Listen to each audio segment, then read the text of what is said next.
advisors have simply said is that we are going to take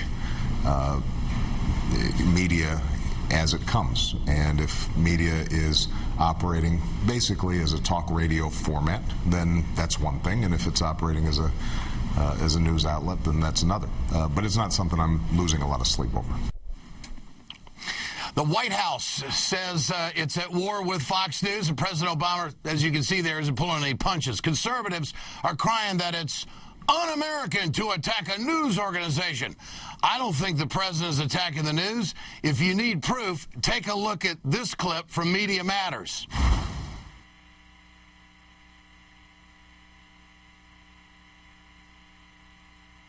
Even at the inauguration of a black president, it seems white America is being called racist. We are being told that we have to hope he succeeds, that we have to bend over, grab the ankles. But he's not going to succeed. Socialism has failed. I think the honeymoon is over. You can't break all your campaign promises. You think it's really socialism. Why? The next Jimmy Carter.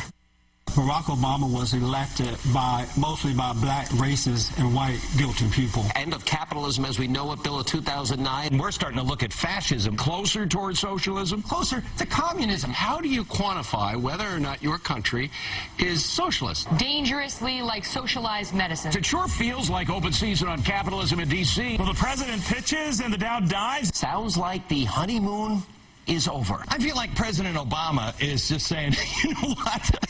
I've got that $3.5 trillion budget that we're doing. We're celebrating the first 100 days of Barack Obama's 100 days tenure. of America going down the drain. Well, what he did by talking to Hugo Chavez and embracing him and fist bumping and making lovey-dovey in the hotel, God knows what went on behind closed doors. We have a president whose foreign policy can only be described as anti-American. The enemy is not only in the gates, they're inside the house.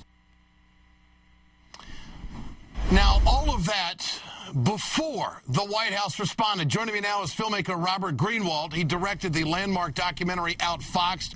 Mr. Greenwald, we've known that Fox has been like this for a long time, but is this a game changer for maybe even more material now that the White House is on the offensive, calling them out? What do you think? Well, I think it's great that the White House has called them out. It's exciting. We should all get up and cheer and thank them for doing it.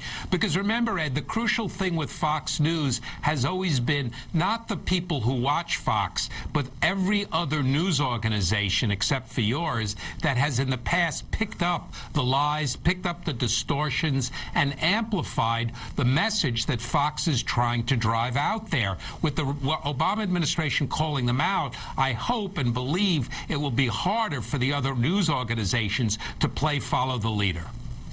Do you think Fox News lies and misleads purposely? No, I don't think so. I know they do. They lie, they mislead, and they distort.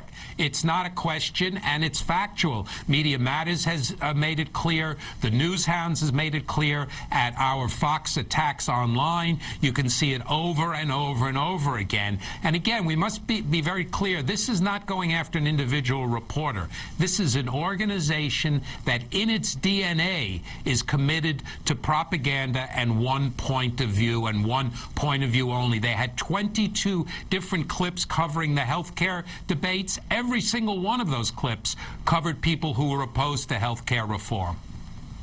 What about the news today that Roger Ailes has got his country club buddies trying to prod him along to encourage him to run for president? Well, I mean, I say, let's go. What can I do to help? I mean, I think it would be great entertainment, and I'd like to see him actually debate Barack Obama. So it would be great for our industry. But what do you make of that?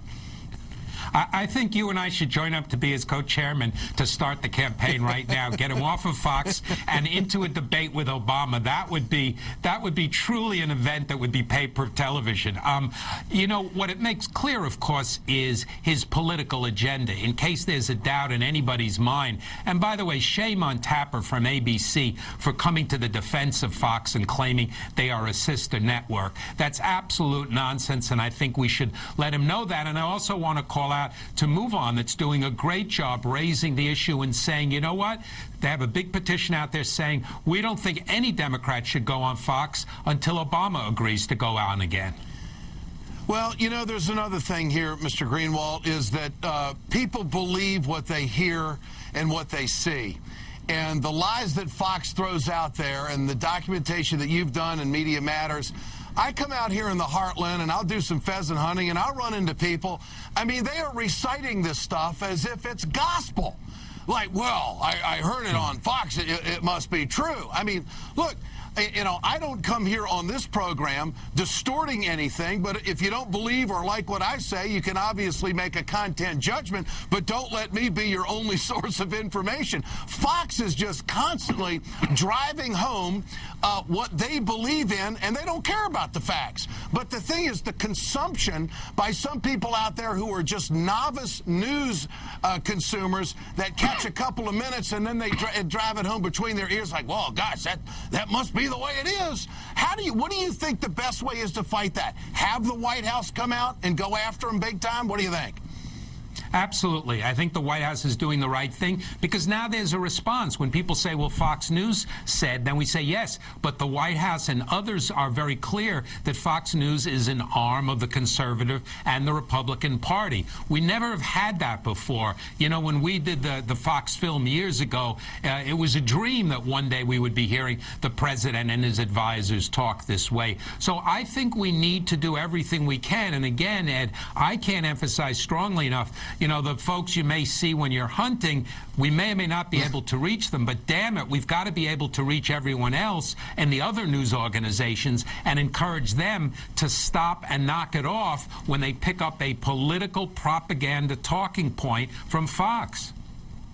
Well, it's easier to do that than to read something. And I think one of the most troubling things in our society right now is that young people aren't reading the way past generations have, and we're losing our curiosity for what the truth is. And that's why folks like you and Media Matters have got to stay out there on the forefront. I appreciate your time, Mr. Greenwald. Thanks so much. Thank you.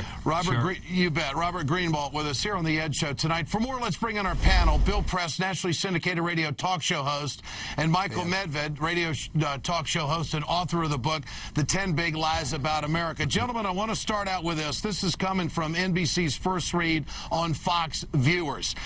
In our poll, 72% of self-identified Fox News viewers believe the health care plan will give coverage to illegal immigrants. 79% of them say it will lead to a government takeover. 69% think that it will use taxpayer dollars to pay for abortions. 75% believe that it will allow the government to decide when to stop providing care for the elderly.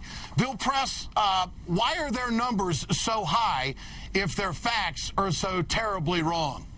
And, Ed, you forgot to mention that 72% believe Saddam Hussein flew the first plane into the World Trade Center towers. You know, just as believable.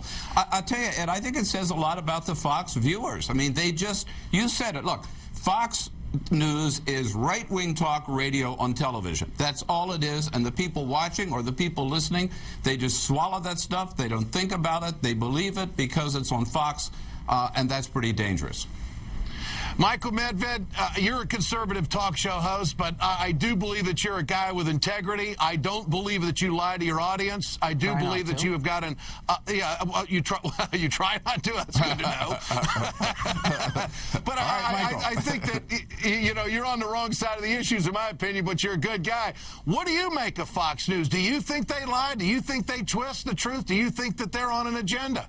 Of course they're on an agenda, but so are you, Ed. I mean, one of the things that I love about but I admit it. I listen now. You're right. And by the way, I have said publicly, I think this slogan of fair and balanced is kind of silly. Fox News is not fair and balanced, but neither is MSNBC. And I'm glad MSNBC is there. I don't want to cut you off. I don't want anybody to tune out the Ed Schultz Show. I want them to watch the Ed Schultz Show and then to watch the Bill O'Reilly Show. Let 1,000 flowers bloom. What I don't understand here is what the liberal desire is to cut out the one television network that is clearly conservative. MSNBC, I think, has become the one network that's clearly liberal. No. Michael, nobody's trying to cut them out. They're just trying to point out exactly that they don't tell the truth. Now, I will say That's your job. Wait a minute. If I don't tell the truth, I want the White House to say something. If I'm wrong on public option or health care, hey, I'm all about bring it on. Give me the criticism. If I'm wrong on something and if I'm not saying something right, hey, I'm not up on a pedestal. Just let me have it. Okay, but here's the question, Ed. It's a very fundamental question. I am all for that. If I say something that's wrong, I would